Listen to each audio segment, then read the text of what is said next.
Sa mas lumalalim na pagkakaibigan ng Japan at Pilipinas, isang bagong alyansa ang unti-unting nabubuo. 6 na barkong pandigma, dating nagsilbi para sa Japan, handa na bang iposa sa Pilipinas? Ano ang ibig sabihin nito para sa pakikibaka ng Pilipinas sa West Philippine Sea?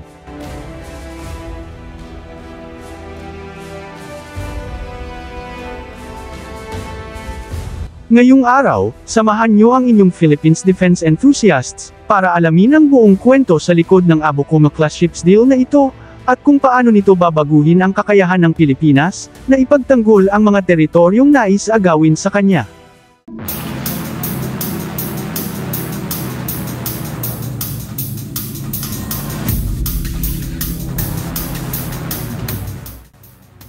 Isang kasunduan na bawal noon, pero posible na ngayon. Paano? Anong sikreto ang nasa likod ng joint development na ito? At anong kinalaman nito sa susunod na henerasyon ng barkong pandigma, na mabibili ng Pilipinas mula sa kaibigang Japan? Noong Hunyo, sa Singapore, nagkita ang dalawang lider ng depensa, si Defense Minister Nakatani ng Japan at Defense Secretary Gilberto Teodoro ng Pilipinas. Sa isang lihim na pagpupulong, pinagtibay nila ang isang kasunduang magpapadala ng 6 na decommissioned na Abukuma-class escort ships mula Japan Maritime Self-Defense Force papunta sa Philippine Navy. Ang Abukuma-class, mahigit 3 dekada nang nagbabantay sa karagatan ng Japan. Orihinal itong ginawa para sa anti-submarine warfare, escort missions, at maritime surveillance. Ang Abukuma-class ay may Otomolara Mk-75 compact naval gun, na katulad ng makikita sa mga barkong Del Pilar at Pohang class, 2 quadruple launcher para sa RGM-84 Harpoon anti-ship missiles na gawa ng Amerika, isang Type 74 launcher para sa ASROC anti-submarine rockets, 2 Type 68 triplet torpedo launcher na katulad ng sa Pohang class, at isang close-in weapon system na Phalanx, na maaaring mga ilangan ng lisensyang muling e-export mula sa gobyerno ng Amerika. Pero bakit nga ba ita-transfer ng Japan ang mga barkong ito?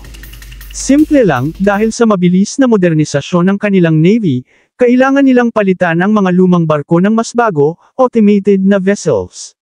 Bawal dapat e-export ng Japan ang ganitong uri ng barko. Ayon sa 3 Principles on Transfer of Defense Equipment and Technology, 5 kategorya lang ang pwedeng i-export ng Japan. Ito ay ang rescue, transport, warning, surveillance, at minesweeping. Hindi kasama ang escort ships dahil may offensive capabilities, ito. Pero paano nila nalusutan ang bawal?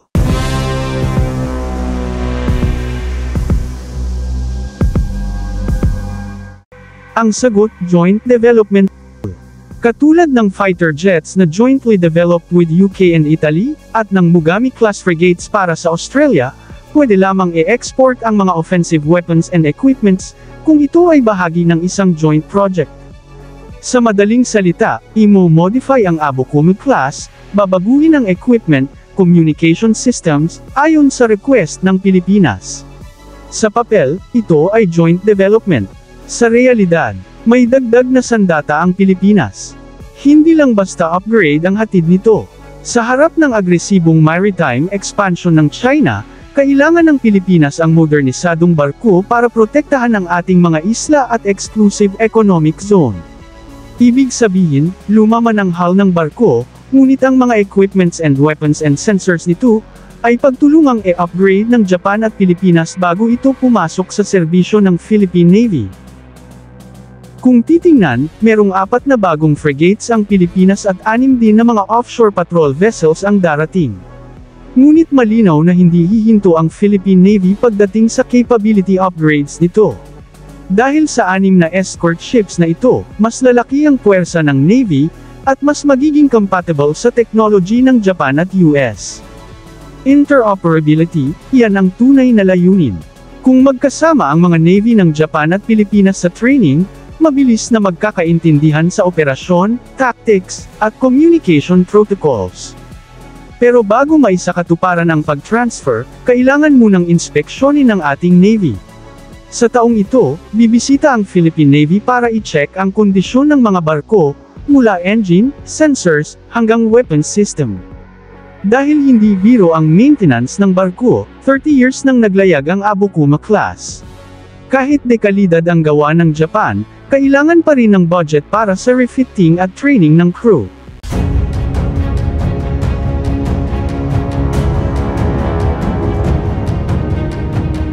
Hindi lang ito tungkol sa lumang barko. Ito ang magiging tulay para sa mas malalim na defense partnership. Dahil ayon sa ilang opisyal, kapag nagtagumpay ito, susunod na ang pag-export ng Japan sa Pilipinas ng mga bagong generation ng warships. At kapag nakumpleto ito, hindi lang upgrade sa hardware, kundi mismong deterrence capability ng Pilipinas ang lalakas. Kung may barko ang Pilipinas na compatible sa Japan, US, Australia, sabay-sabay silang makakagalaw sa iisang operasyon kung kakailanganin.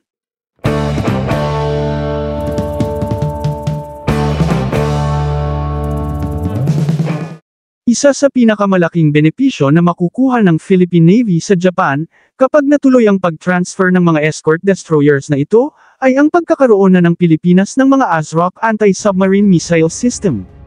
Ang ASROC anti-submarine missiles ay bahagi na ng anti-submarine warfare ng Japan, kaya makikita ito halos sa lahat ng kanilang mga warships.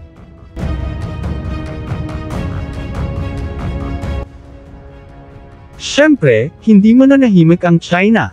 Inaasahang may diplomatic protest na naman, propaganda, at posibleng intimidasyon sa karagatan. Ang tanong, handa ba ang Pilipinas sa posibleng backlash?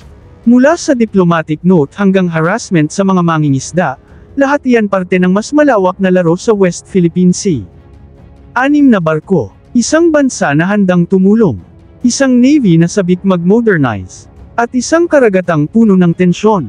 Kung maisa sa katuparan ang deal na ito na marahil ang magsisilbing bagong simula para sa isang hukbong dagat na kayang tumayo, makipag-alyansa, at magprotekta sa ating teritoryo. Ano ang tingin mo? Matutupad kaya ang deal na ito? Sapat na ba ang 6 na escort ships para mapigil ang agresyon ng China? E-comment mo ang opinyon mo sa baba. At kung gusto mo pa ng mga kwentong tulad nito, huwag kalimutang mag-subscribe at i-hit ang bell icon para updated ka sa mga susunod naming investigative stories. Ito ang Philippines Defense Enthusiasts. Maraming salamat sa panunood.